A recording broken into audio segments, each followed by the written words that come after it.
Sean todos bienvenidos al quinto capítulo de este podcast Susurros de Medianoche. Mi nombre es Sebastián Quintero y el día de hoy les traemos un tema un poco controversial que ha estado por estos días en redes sociales y es los Therians. Por ende, son historias paranormales de Therians o más bien de personas que se han empezado a comportar como animales sin ninguna razón aparente o sin ninguna razón normal. Recuerden que por medio de mi Instagram estamos recibiendo todas las historias que ustedes nos quieran compartir y por ahí los estamos leyendo, respondiéndoles y obviamente las vamos a tener en cuenta para próximos episodios dependiendo de los temas en los que hablemos en los siguientes capítulos. Sin más por decir, comencemos.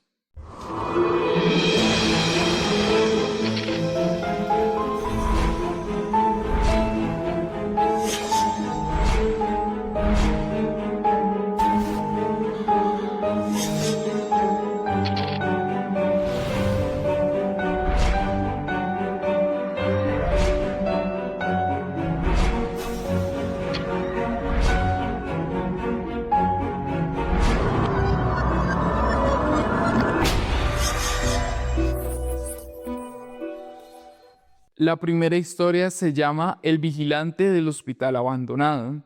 Mi nombre no lo voy a decir, solo diré que tengo 38 años y que llevo casi 10 trabajando como vigilante privado. He cuidado bodegas, conjuntos residenciales, colegios en vacaciones. Nunca he tenido problemas más allá de algún ladrón torpe o adolescente queriendo colarse a fumar. Hasta que acepté el turno nocturno en el Hospital San Jerónimo. El hospital llevaba cerrado casi 5 años. Lo clausuraron después de una investigación por negligencias médicas y falla de presupuesto. El edificio quedó abandonado mientras resolvían demandas y papeleos legales. Mi trabajo era simple: rondas cada hora, revisar que nadie entrara, firmar bitácora y mantener encendidas solo las luces mínimas del pasillo central. El primer día que entré, el lugar olía a humedad vieja y desinfectante rancio. Las camillas seguían en algunos pasillos. En pediatría aún habían dibujos pegados en las paredes. No era un lugar muy agradable, pero tampoco me dio miedo. Yo no creo en cosas raras. Las primeras noches fueron normales. Silencio pesado, sí. Ecos extraños, también. Pero eso pasa en cualquier edificio viejo. Fue en la cuarta noche cuando lo vi. Eran casi las 2 de la madrugada. Yo estaba en el segundo piso, en el ala donde antiguamente funcionaba la cirugía. Las cámaras de seguridad tenían puntos ciegos, así que siempre hacía la ronda completa caminando. Escuché algo. No eran pasos, era como uñas sobre la baldosa, un sonido intermitente y arrastrado. Pensé que podía ser un perro callejero que se hubiera colado por alguna ventana rota.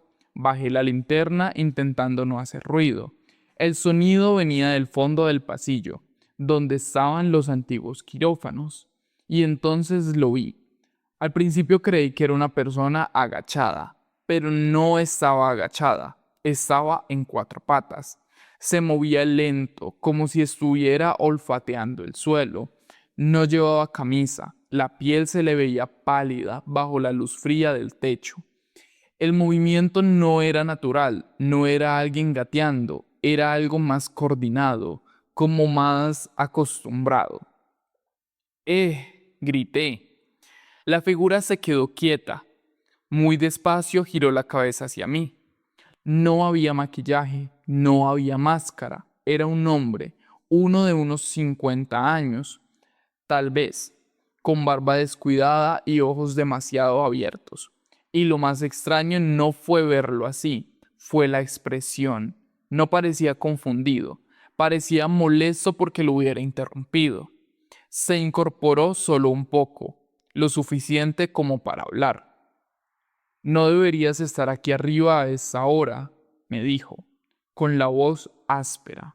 Le pedí que se identificara. Me dijo que había trabajado allí antes del cierre, que el hospital no estaba vacío, que el edificio todavía respiraba. Yo pensé que era un indigente que se había metido a dormir.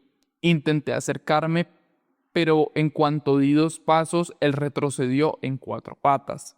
Retrocedió en una velocidad que no era normal y desapareció por la puerta de un quirófano. Corrí detrás, entré, alumbré cada rincón y no había nada. Ni ventanas abiertas, ni ninguna otra salida. Nada. Lo reporté a la empresa, revisaron cámaras. En ningún momento apareció alguien entrando o saliendo, solo yo caminando por el pasillo y hablando solo frente a la nada. Pensé que había sido estrés, hasta que volvió a pasar. 2 noches después lo escuché otra vez, esta vez más cerca, más rápido, como si rodeara mi posición. No lo vi de frente, lo vi reflejado en el vidrio de una puerta, una silueta baja, rápida y observándome. Y esa vez habló sin que yo le preguntara nada. Tú también puedes sentirlo. ¿Sentir qué? No respondió, solo inclinó la cabeza de una forma que todavía me cuesta describir. No era un gesto humano, era un movimiento seco y a la vez instintivo. Esa fue la última vez que lo vi claramente.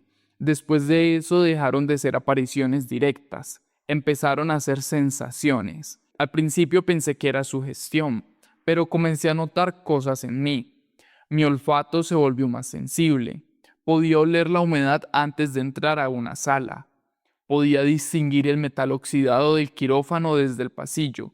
Escuchaba sonidos mínimos, el zumbido eléctrico, las ratas dentro de las paredes y algo más. Me empezó a molestar la luz blanca. Me sentía más cómodo en la penumbra. Una madrugada, mientras hacía ronda, me di cuenta de que estaba caminando más agachado de lo normal, con los hombros hacia adelante, con el peso inclinado en la parte delantera de los pies. No fue intencional, simplemente se sentía natural. Lo peor no es lo que vi en ese hospital.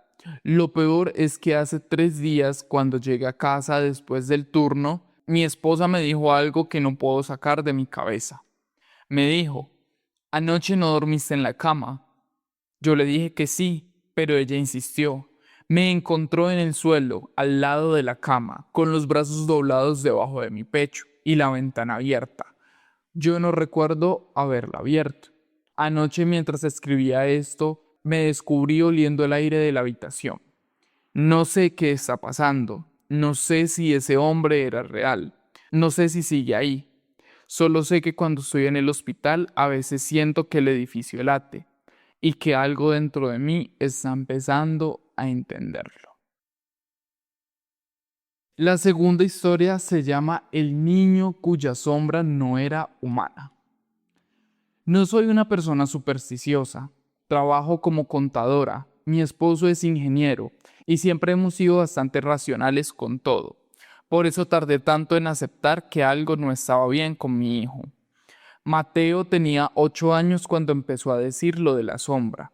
Vivimos en un apartamento pequeño en un cuarto piso. Nada aislado, nada antiguo, nada que uno diría que guarda algún tipo de energía. Nuestra vida era normal: colegio, tareas, dibujos animados antes de dormir. La primera vez que lo mencionó fue una noche cualquiera. Yo estaba recogiendo la sala y él estaba jugando con una linterna, apuntando a la pared. De repente me dijo muy tranquilo: mamá, mi sombra se mueve diferente. Yo pensé que era imaginación y le seguí el juego. ¿Cómo diferente? A veces se mueve antes que yo. Me reí, le expliqué que eso era por la luz, por los ángulos, por la física. Él no discutió, solo dijo, no, es que la mía tiene cola. Ahí sí me incomodé un poco, no por miedo, sino por lo específico. Le pregunté qué quería decir. Cuando la miro de reojo tiene cola, pero cuando la miro directo ya no, respondió. Esa noche no le di importancia. Los niños imaginan cosas. El problema es que no se quedó en esas palabras. Unos días después su profesora me llamó. Me dijo que Mateo estaba teniendo comportamientos extraños en el salón, que no quería sentarse en la silla, prefería el suelo, que a veces se quedaba muy quieto mirando a la puerta como si esperara algo. En casa empezó a evitar el contacto visual prolongado. Cuando lo regañábamos no lloraba, solo bajaba la cabeza, pero no como un niño arrepentido, más bien como si estuviera conteniendo algo.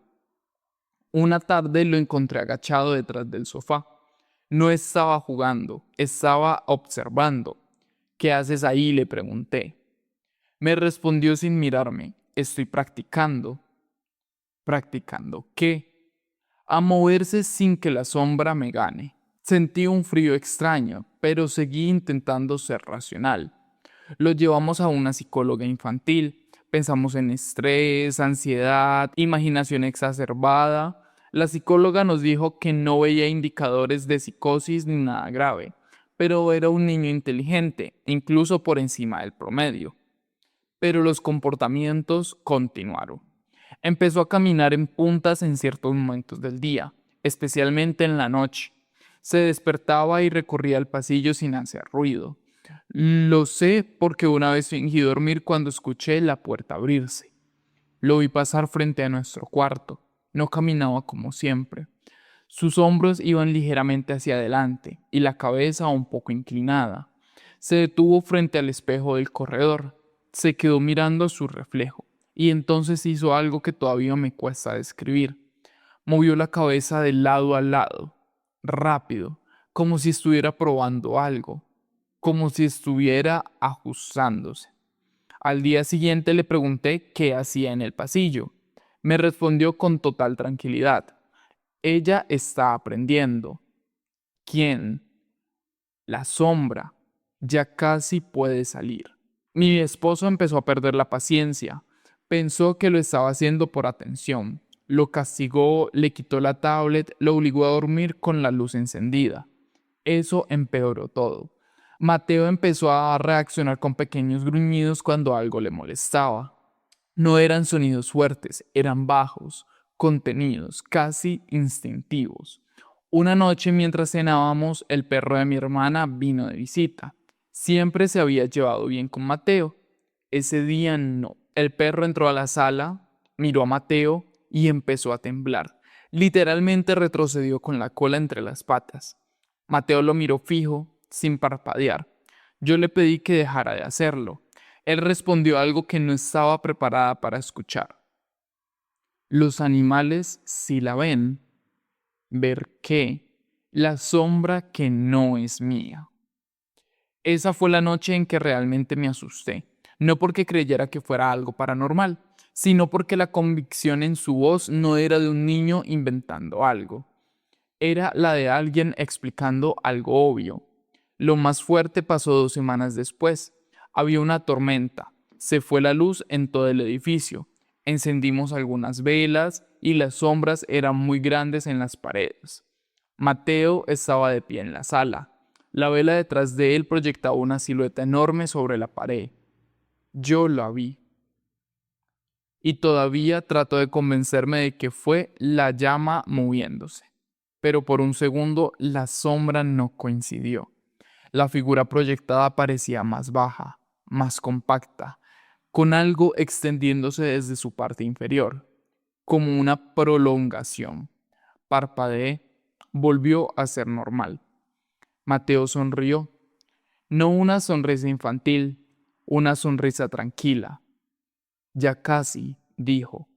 Esa misma noche lo encontramos dormido en el suelo de su habitación, no en posición fetal, no desordenado. Estaba boca abajo, con los brazos doblados, las piernas ligeramente recogidas, como si estuviera esperando algo. Hoy Mateo sigue yendo a terapia. Los médicos hablan de trastorno disociativo, imaginación activa y adaptación emocional.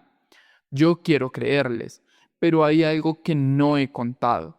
Hace 3 días, mientras doblaba ropa en el cuarto, vi mi propia sombra en la pared y por un segundo detrás de la mía había otra, más pequeña y agachada. La tercera historia se llama El embarazo y lo que nació. Yo no soy de contar estas cosas. De hecho, si no fuera porque mi hijo ya no es el mismo y siento que me estoy quedando sin opciones, nunca estaría escribiendo esto. Mi nombre no importa, pero tengo 62 años, soy pensionado, Mi hijo Daniel tiene 29. Siempre fue un muchacho centrado, tranquilo. Trabaja en sistemas. Nunca fue problemático. Nunca estuvo metido en cosas raras. Hace 2 años conoció a Laura. Ella era enfermera, muy amable, muy educada. Desde el principio nos cayó bien a todos. A los 6 meses decidieron irse a vivir juntos. Alquilaban un apartamento pequeño, nada lujoso, pero suficiente para empezar. El primer mes fue normal. Al segundo mes empezaron las cosas raras. No cosas exageradas, no puertas que se azotan ni objetos volando. Eran detalles pequeños. Daniel me lo contaba riéndose al principio, que Laura decía escuchar ruidos en la cocina en la madrugada, que sentía como si alguien caminara descalzo en el pasillo, que una vez despertó convencida de que había algo debajo de la cama. Yo le dije que era estrés, adaptarse a vivir en pareja no es fácil, pero después cambió el tono. Daniel empezó a decirme que Laura estaba distinta, más irritable, más sensible a los sonidos. Decía que los olores le molestaban demasiado, que podía distinguir cuando algo estaba viejo, aunque apenas llevara un día abierto. Una noche, según él, la encontró en la sala con las luces apagadas. Estaba sentada en el suelo, no haciendo nada, solo estaba respirando profundo. ¿Estás bien?, le preguntó. Ella le respondió algo que él me repitió varias veces porque no lo entendía. Hay algo en esta casa que me reconoce. Yo pensé que era su gestión, que quizás el apartamento tenía humedad, ruidos estructurales, tuberías viejas. Pero un mes después, Laura quedó embarazada. Al principio fue felicidad pura. Todos celebramos. Ellos estaban emocionados. Las primeras ecografías salieron normales. Latido normal, tamaño acorde. Pero fue ahí cuando el comportamiento de ella cambió de verdad. Daniel empezó a notar que Laura evitaba ciertos alimentos y buscaba otros con una intensidad extraña. Carne casi cruda, sabores fuertes, decía que su cuerpo lo pedía. Yo intenté no juzgar, cada embarazo es distinto. El problema fueron las noches. Laura dejó de dormir en la cama. Decía que el colchón era incómodo, prefería el suelo. No acostada de lado como una embarazada normal. Se acostaba boca abajo al principio hasta que el vientre creció demasiado para hacerlo. Entonces se ponía de lado, pero con las rodillas recogidas hacia el pecho. Daniel empezó a despertarse con sonidos, no llanto, no quejido, algo más bajo, como respiraciones aceleradas. Una madrugada la encontró en el baño, con las manos apoyadas en el lavamano mirando su reflejo, pero no parpadeaba. Siento que se mueve diferente, le dijo. ¿Patadas? No. Y aquí es donde empezó a volverse difícil de escuchar. Le dijo que no eran patadas, que eran rasguños, que sentía algo desplazarse por dentro, como si la marcara. Daniel me lo contó nervioso, pero yo intenté tranquilizarlo. Hay movimientos fetales fuertes, puede sentirse extraño. Hasta que una tarde Laura gritó, no de susto, de dolor.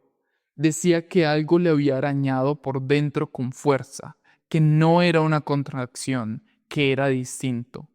Fueron al hospital. Los médicos hicieron ecografía.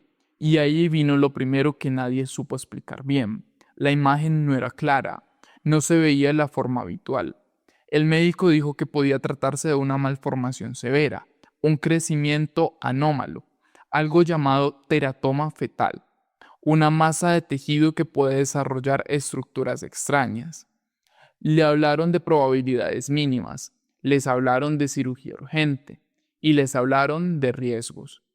A los 8 meses decidieron hacer cesárea. Yo estaba en la sala de espera con Daniel. Nunca olvidaré su cara cuando el médico salió. No traía un bebé envuelto. Traía una expresión que he visto pocas veces en mi vida. Confusión, gravedad. Nos explicaron que no había un feto viable, que lo que habían extraído era una masa orgánica compleja, con tejido diferenciado, con formación parcial de estructuras que parecían No sé cómo decirlo sin que suene exagerado. Había cabello, había algo parecido a dientes, pero no había vida independiente. Era un tumor, eso dijeron. Un caso médico raro, documentado pero raro.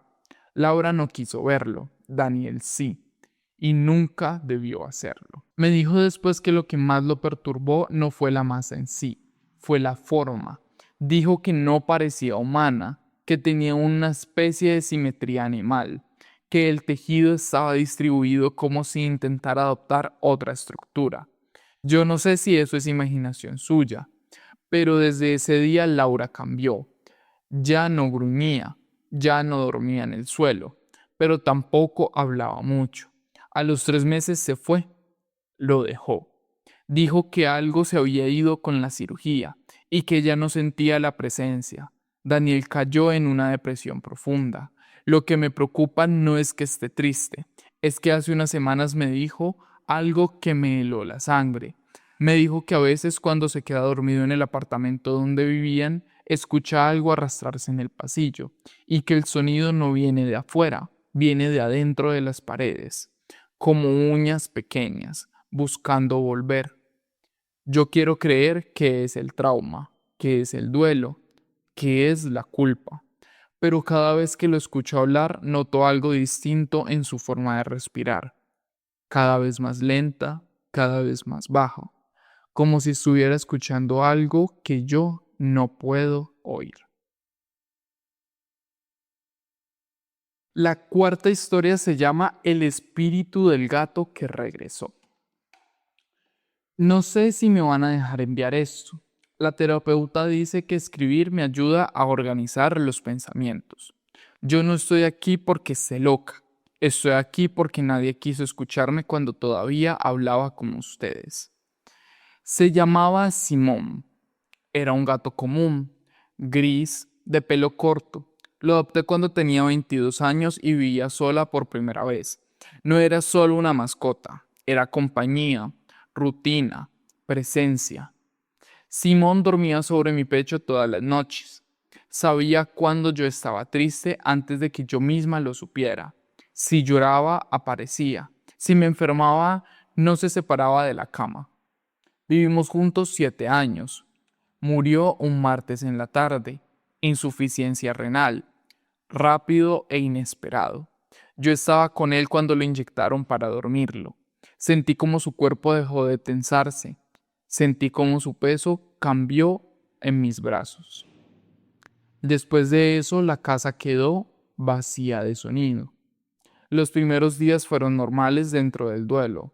Lloré, no dormí, dejé su cama en el mismo lugar y su plato también. La gente me decía que exageraba, que era solo un gato. Yo asentía, pero no lo era. Una semana después empecé a escucharlo, no maullidos fuertes, sino pequeños sonidos, el roce de algo contra la puerta, un salto suave en el sofá, el tintinear de la llave de la placa contra el suelo. Yo sabía que no podía ser real, pero tampoco me daba miedo, al contrario, me daba alivio. Una noche me desperté convencida de que había saltado a la cama. Sentí el colchón hundirse cerca de mis pies. No abrí los ojos. No quise romper el momento. Susurré, Simón, y sentí algo tibio acomodarse entre mis piernas. Cuando desperté por completo no había nada. Ahí fue cuando todo empezó a cambiar. No fue de golpe, fue gradual. Comencé a preferir espacios pequeños. Me sentía más tranquila sentada en el suelo que en el sofá. La luz directa me molestaba. Cerraba cortinas durante el día. Dejé de soportar los ruidos fuertes. Mi terapeuta dijo que era depresión. Puede ser, pero hay cosas que la depresión no explica. Empecé a notar que escuchaba cosas mínimas: el motor del refrigerador, el zumbido eléctrico, los pasos del vecino 2 pisos más abajo, y los olores. Podía distinguir cuando alguien había estado en el pasillo del edificio, incluso horas después. Una tarde, sin darme cuenta, me encontré frotando la mejilla contra la esquina del mueble de la sala. No lo hice a propósito, simplemente se sintió natural. Cuando me di cuenta de lo que estaba haciendo, me asusté. Intenté detenerlo. Intenté comportarme normal. Pero en la noche, cuando estaba sola, la sensación regresaba. No era que creyera que yo era un gato. No. Era más como si algo dentro de mí se estuviera acomodando. Como si Simón nos hubiese ido. Como si hubiera dejado algo atrás. Una madrugada escuché claramente el sonido de la arena de su antigua caja sanitaria. Ese sonido es inconfundible. Me levanté, caminé hasta el baño. La caja estaba vacía, pero yo sentía su presencia, no como fantasma, sino como extensión, como si él y yo hubiéramos compartido tanto tiempo el mismo espacio que ahora algo de él se hubiese quedado en mí. Empecé a hablarle en voz baja, no esperando respuesta, solo sintiendo que escuchaba. El punto de quiebre fue el día en que mi hermana vino a visitarme sin avisar. Entró con su llave, me encontró en la sala. Yo estaba en el suelo, con las rodillas recogidas, observando la puerta. Ella me llamó por mi nombre 3 veces antes de que yo reaccionara.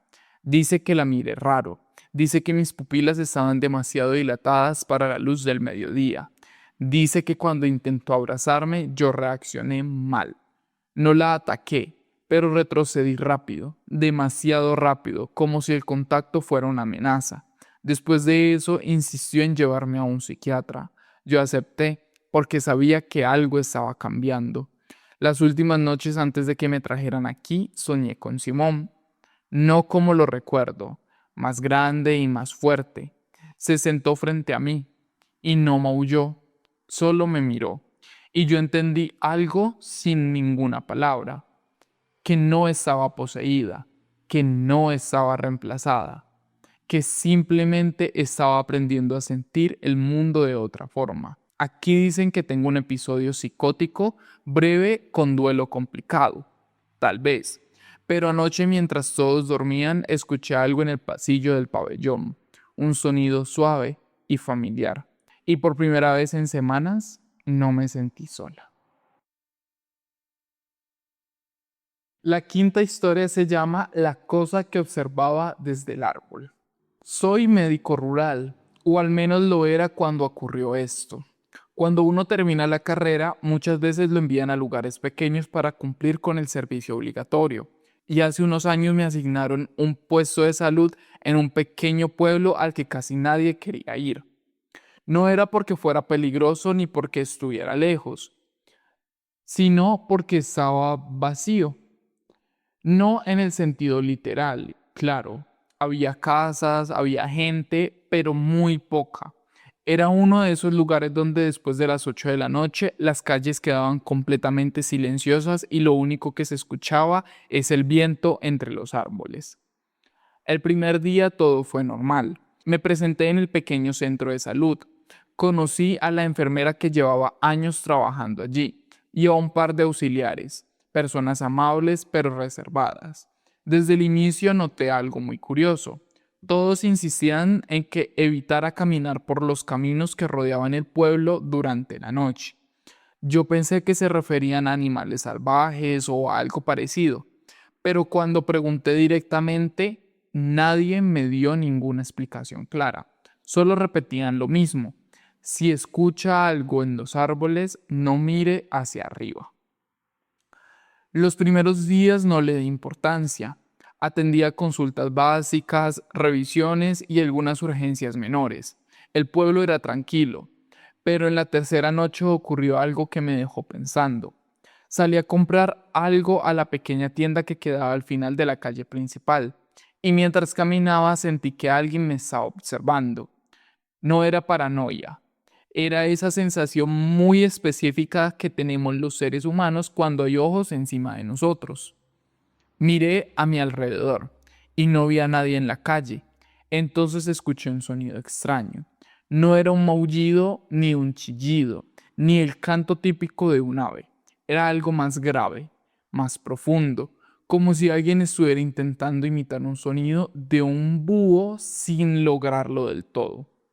Al día siguiente se lo comenté a la enfermera del puesto de salud. Ella se quedó en silencio unos segundos antes de preguntarme algo que me pareció muy raro. ¿Lo escuchó desde un árbol? Cuando le dije que sí, no respondió nada más, solo cambió el tema. Fue en la cuarta noche cuando todo cambió. Había tenido un turno largo y decidí caminar un poco para despejarme antes de dormir. El camino que tomé bordeaba una zona llena de árboles altos. El viento estaba completamente quieto, así que cada sonido se escuchaba con claridad. Fue entonces cuando lo oí de nuevo, ese mismo ruido, grave e irregular, casi humano. Esta vez me quedé quieto. Miré hacia arriba y lo vi. Al principio pensé que era una persona sentada en una rama, pero algo no encajaba. La postura era incorrecta, estaba demasiado encorvada, demasiado inmóvil. La figura tenía brazos largos apoyados contra el tronco y la cabeza giraba hacia mí, completamente fija. Y entonces noté los ojos. Brillaban, no como los de un animal con la luz reflejada. Brillaban por sí mismos, como dos puntos amarillos muy intensos en medio de la oscuridad. La criatura, porque ya no puedo llamarla persona, inclinó la cabeza de una forma antinatural, como lo hacen los búhos cuando observan algo. Sentí un frío inmediato recorriéndome la espalda. Intenté convencerme de que era alguien jugándome una broma, pero entonces la cosa se movió.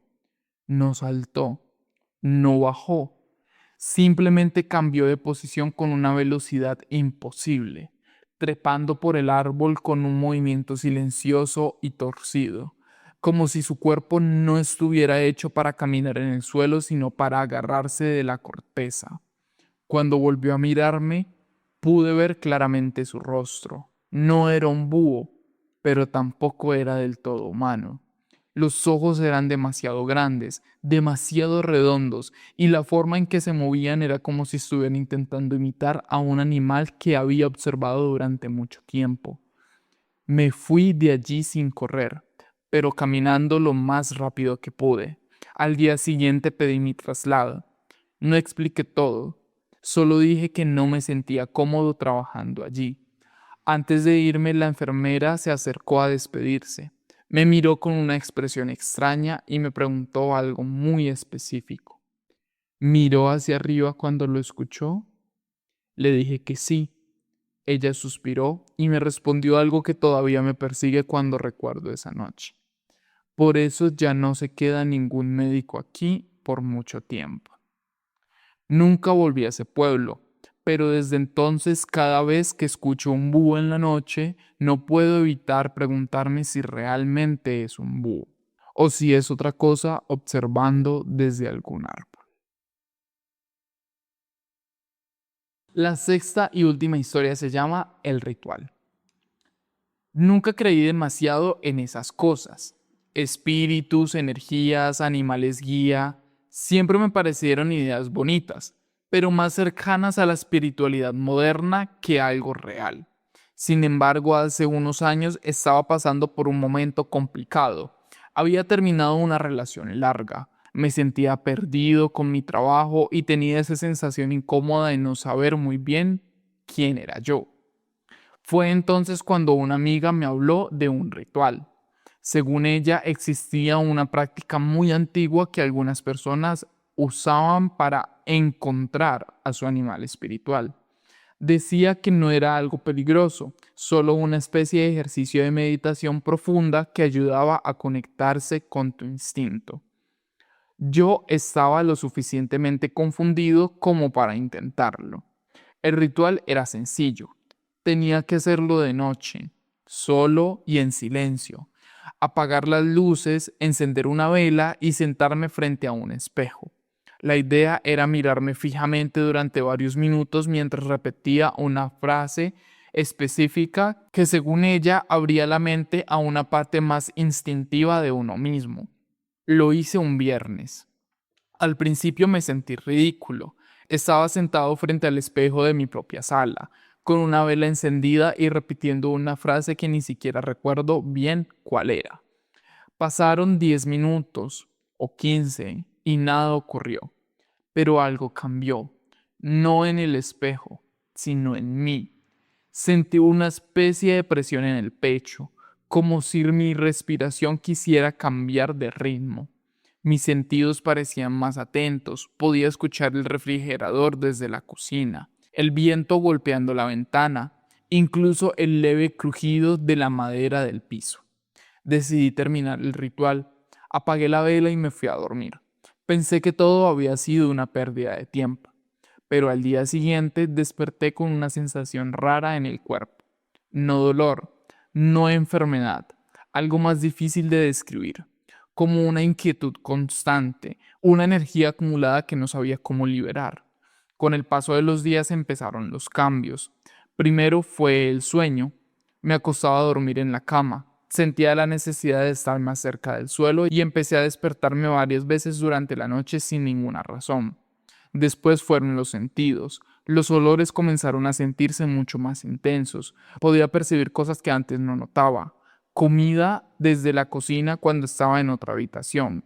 Perfumes en la ropa incluso después de lavarla. Pero lo que realmente me asustó fue lo que empezó a pasar con mis reflejos.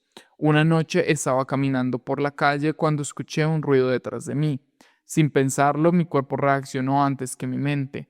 Me giré de golpe, con los músculos tensos, listos para defenderme de algo que ni siquiera había visto. Era solo un gato que había tirado una bolsa de basura. A partir de ese momento comencé a notar impulsos extraños, movimientos involuntarios, la sensación constante de que mi cuerpo estaba preparado para correr o atacar en cualquier momento. Volví a hablar con la amiga que me había recomendado el ritual. Cuando le conté lo que estaba pasando, dejó de sonreír. Me preguntó exactamente qué había hecho esa noche, cada palabra y cada paso. Entonces me dijo algo que no esperaba escuchar. Ese ritual no es para hacerlo solo. Según ella, en algunas tradiciones este tipo de práctica debía hacerse con alguien que supiera cerrarlo correctamente, porque el objetivo no era invocar nada, sino observar. Pero si uno lo hacía mal, podía ocurrir otra cosa. Podrías abrir una puerta. Yo no creí del todo lo que decía, hasta la noche que soñé con el animal. No recuerdo bien el lugar del sueño. Era como un bosque oscuro, pero sí recuerdo los ojos, dos ojos brillantes observándome desde la sombra, y la sensación que tuve cuando lo miré. No fue de miedo, fue de reconocimiento. Cuando desperté estaba en el suelo de mi habitación, no en la cama, en el suelo, y mis manos estaban apoyadas contra el piso como si hubiera estado escuchando algo. Intenté ignorarlo, intenté convencerme de que era estrés, pero desde ese día hay momentos en los que siento algo muy claro dentro de mí, algo instintivo, antiguo, que aparece sin ningún tipo de aviso, sobre todo cuando cae la noche. No sé qué animal vi en ese sueño, pero hay algo que sí sé. A veces cuando estoy completamente solo en casa, siento la necesidad de apagar todas las luces, quedarme quieto y escuchar, como si algo en mí todavía estuviera esperando alguna señal para salir.